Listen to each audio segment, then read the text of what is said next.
Open source intelligence, or OSINT, is information that's freely and publicly available. So when we talk about collecting OSINT online, we mean gathering information from public websites.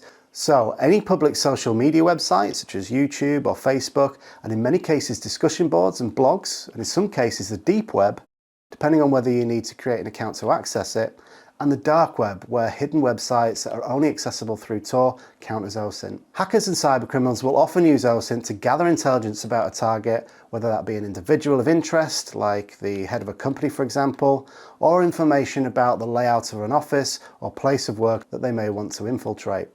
Most commonly though, they're looking for any information that they might be able to get hold of, either to steal data, gain unauthorized access, or commit fraud. Now, because of this, OSINT often gets a bad rap and people think it's a scary thing. However, it's critical to recognise that it's merely the passive gathering of public information. So we're not talking about hacking or influence operations here. This is simply going out and looking at information that corporations or individuals have provided publicly and have made available on the internet for anyone to access. So it's worth remembering that OSINT works because everything you do on the internet leaves a footprint or a mark behind.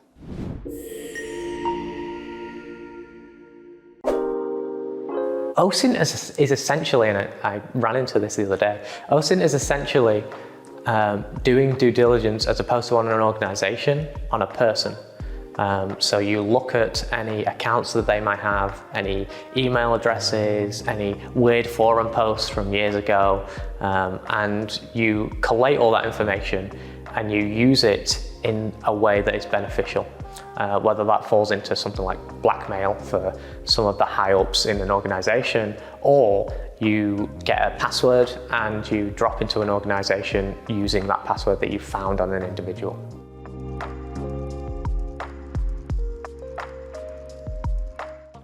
Do you want the hacker answer? Understanding your digital footprint is really important because your digital footprint doesn't just affect you.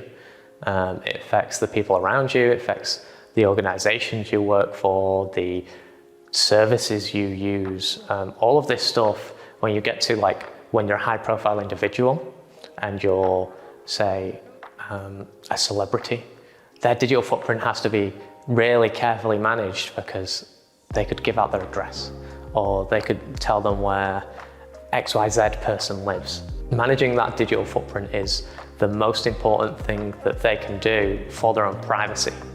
And it's all about sort of online privacy and understanding the data that you're putting out. You shouldn't use social media, no. But if you are going to use social media, it's important knowing what information you're putting out there, whether that's looking at your settings or actually looking at the pictures that you're putting out, seeing if you're giving out any information. Are you checking into a place regularly, right? Do I get your schedule from checking into a place? Oh, you're at Starbucks at 9:30 in the morning every day. Fantastic. If I ever wanted to find you, I would go to Starbucks at 9:30 in the morning. I think that's important to know. That there's always going to be some kind of online footprint or some open source footprint that can be used. Or even if I'm using, say, being a social engineer to gain access to your data somewhere else that I'm not supposed to have access to, it's important to know that that is a possibility. But what you can manage is the data that you willingly put out. And it's understanding why the data that you put out is important and how it can be used against you. Your digital footprint is a record of everything that you do online. This record shows where you've been, the data that you've shared, and the traces that you've left. Walking through the digital world is much the same as walking along a sandy beach. You're leaving a trace behind whenever you sign up, log in, or send an email. Unlike the sandy footprints that you might leave on a beach, however, these are not washed away by the tide, and you're often unaware that you've even left a passive digital footprint at all. Understanding that every action online will in some way leave a trail is the first step in securing your online footprint. It's incredibly important to know what personal information about you is readily available to anyone in the public domain. Once you have that, then you can begin to redact and control what others are able to find out about you, your online behaviour, and even your life offline. Here are some ways that you can start to understand and protect your sensitive information and digital footprint. We'll look at 10 ways to reduce your digital footprint so that websites can't track you or profit from the data that you leave behind. First and foremost, double check your privacy settings. Maintaining privacy settings on social media is critical. Privacy settings allow you to control who can and cannot see your content. You can be open to new connections, or you can close yourself off to outside observers. Connecting with people in your life is the most well-known application of social media platforms. Using it, on the other hand, could mean the difference between keeping information secret and leaking something with serious consequences. Check your social media settings to ensure that all information that you provide is only visible to available connections. That way you can be certain that it will be kept safe from casual observers and out of the hands of would-be cybercriminals. 2. Stop logging in on social media. As we work across platforms, it can be tempting to simply sign into each one using your Google or social media accounts. Unfortunately, this is neither safe nor prudent. Avoid connecting your accounts such as Facebook with third-party organisations in order to restrict their access to personal information on private accounts. It's pointless if you've already checked your privacy settings and continue to use these accounts. In either case, you're giving these third-party websites the same level of access. Thirdly, have a go at looking yourself up on search engines. Check your name in various search engines by including your first and last names. If you get into the first few searches on the result pages, try to see where your character appears and request that the website remove your name.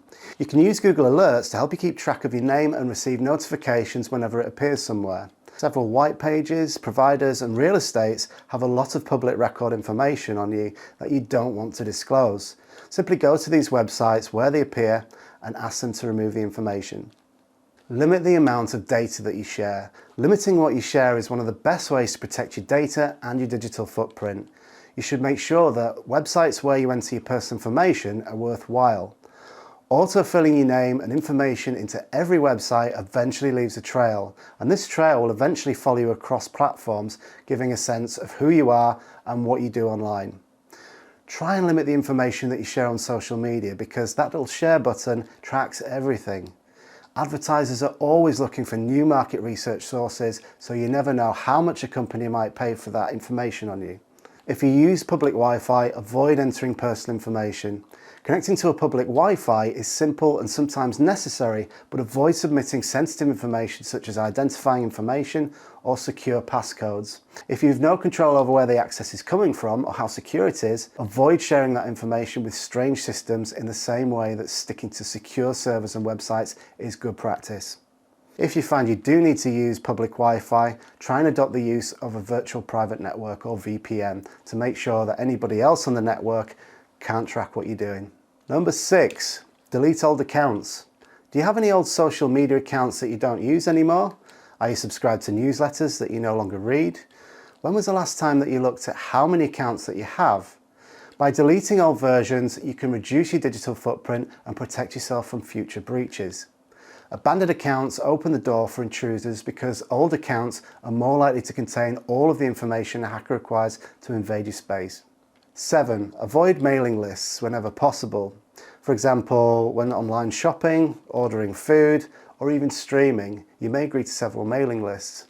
Now, GDPR now requires you to opt into such things, but be aware that not everybody's up to speed with that, and you may end up signing up to a mailing list that you don't want to. These lists will typically require only a few information points, allowing them to see the big picture. If you've been careless with mailing lists in the past, now's the time to go through and unsubscribe from those that are no longer relevant. Simply block access to your personal information at the source.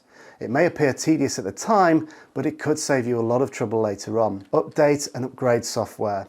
Another thing that you can do effectively to reduce your digital footprint is to update and upgrade your software. However, it must be done with caution. Cybercriminals can easily gain access to their victims' devices and data by exploiting software vulnerabilities. With software that's constantly updating and tracking your digital footprints, you must have antivirus software installed in order to understand what's going on behind the scenes. Running automatic updates and antivirus software checks will keep you up to date and less vulnerable to attacks. Number 9, prioritize the use of a VPN or virtual private network. As I mentioned before, this is software or a tool that can provide privacy or anonymity by creating a private network separate from the public internet connection. This security firewall will add an extra layer of protection against all kinds of breaches. It also reduces the risk of websites tracking you by masking your IP address and making your online activities almost untraceable. VPNs have become so common that you can get one that fits your needs, lifestyle and budget with a single account that works across all of your devices. If you spend the majority of your time online, using a VPN is good practice. Just make sure that you shop around, and if it's a free one, make sure that you trust it and it has a good reputation. Number 10, make use of private browsing. Breaching will become easy to do as technology advances. You can, however, improve your security by changing your browser settings. To browse websites without leaving a trace, use private browsing or Incognito mode. This means that all of your actions will become confidential and you'll have complete control over what you want to and what you don't want to provide. This reduces the overall risk by leaving no trace that you were ever there. After all, we all use computers, laptops, work devices and mobile phones to access the internet on a daily basis. Now, these suggestions can help you reduce the possibility of leaving a digital footprint. Even so, you won't be completely invisible. Through your browsing, cookies and connected platforms, every trace you leave behind creates an impression or digital portrait of you. Going through and changing things on a regular basis, updating your security and deleting things like cookies are all good practices. There are many small things that you can do to help, such as unsubscribing from old newsletters and deleting old accounts. The more that you do, the more secure your data will stay, and this way you can browse without putting yourself in danger and minimize your OSINT profile. That's it for this one. See you next one.